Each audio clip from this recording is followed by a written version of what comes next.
ចាវីដេអូនេះខ្ញុំសូមចែករំលែកទៅបងការសម្រក់គីឡូដោយមិនបាច់ប្រើផលិតផលណាហើយបើសិនជាបងចូលចិត្តប្រើផលិតផលអាហ្នឹងជារឿងរបស់ពួកគាត់ទៅចុះតែសម្រាប់បងណាដែលគាត់មិនចង់ប្រើផលិតផលចង់ឲ្យស្រក់គីឡូលឿនហើយគាត់គ្មានលុយទិញផលិតផលប្រើចាចូលស្ដាប់វីដេអូខ្ញុំឲ្យបានដល់ចប់ចា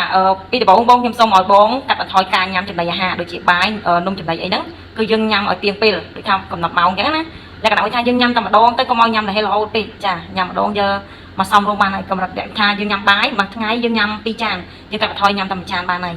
ចាបើសិនជាទឹកគឺយើងញ៉ាំឲ្យបានច្រើនបែបធម្មតាកុំកាត់បន្ថយណាទឹកណាចាហើយហាមម្យ៉ាងទៀតកុំញ៉ាំគ្រឿងដាក់ទូទឹកកកត្រជាក់ចាព្រោះគ្រឿងត្រជាក់គឺវាដុសក្បាលពោះលឿនហើយមួយចំណុចទៀតខ្ញុំក៏សូមចែករំលែកទៅបងទាំងអស់គ្នាណាការហាត់ប្រាណចាល្អសុខភាពមែនទែនបងបើសិនជាបងគិតថារត់ទៅវិហត់ដើរក៏បានដែរបងហើយឆ្លៀតពេលហាត់បើសិនជាបងព្រលឹមឡើងដូចថាចូលធ្វើការម៉ោង7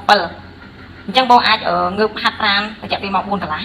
ម៉ោង4កន្លះយើងទីភ្លឺហ្នឹងហើយដំបូងវាអាចនៅមួយគេខ្លាំងហើយដល់ពេលយើងតែពី3ថ្ងៃទៅវាស៊ាំហើយដល់ម៉ោងហ្នឹងគឺយើងងើបហើយចាហើយពេលល្ងាចពេលញ៉ាំបាយហើយរយៈពេល1ម៉ោងឬ1ម៉ោងកន្លះអញ្ចឹងណាយើងឲ្យកាពះយើងកិនបាយបានស្រួលហើយយើងដើរទៅដើរមកនិយាយរួមរំក៏បានដែរឲ្យបានរយៈពេលកន្លះម៉ោងទៅ1ម៉ោងទៀតហើយចំណីអាហារយើងកាពះយើងកិនអស់ដល់ពេលអញ្ចឹង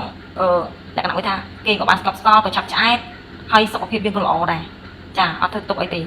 ហើយសក់គីឡូលឿនទៀតបងអ្វីដែលខ្ញុំនិយាយនេះគឺខ្ញុំឆ្លងកាត់ផ្ទាល់ដោយខ្លួនឯងរយៈពេល8ថ្ងៃឯងខ្ញុំថ្លឹងគីឡូខ្ញុំគីឡូ60ហើយខ្ញុំញ៉ាំច្រើនណាស់ខ្ញុំបកកាយញ៉ាំមិននិយាយទៅឲ្យតែមានប៉ាញ៉ាំនឹងអត់ចេះរឿងអត់ចេះសាញទេដកតែជើងតុកជើងទួយញ៉ាំអត់បែកចារបស់ដែលគេញ៉ាំកើតគឺខ្ញុំញ៉ាំកើតទាំងអស់ហើយ8ថ្ងៃស្រកបាន5គីឡូអូនិយាយរួមទៅខ្ញុំគិតថាមិននឹកស្មានហ្មងហើយក្បាលពោះខ្ញុំគឺធំមែនតើមកឥឡូវអត់មានក្បាលពោះទេគឺថាអែហ្មងណាស្រឡាញ់រៀងខ្លួនឯងណាតែខ្ញុំព្យាយាមសម្រក់ទៀតគីឡូ60ហ្នឹងគឺខ្ញុំអត់ស្រឡាញ់ទេខ្ញុំស្រឡាញ់គីឡូត្រឹម48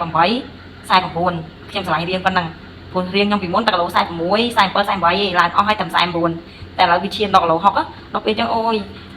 យើងវិទាបហើយដល់ពេលគីឡូ60ទៀតនិយាយរួមទៅខ្ញុំមើលទៅដូចក្បាលកិនអញ្ចឹងរៀងខ្លួនឯងពេលឥឡូវចាសម្រក់បានដោយជោគជ័យ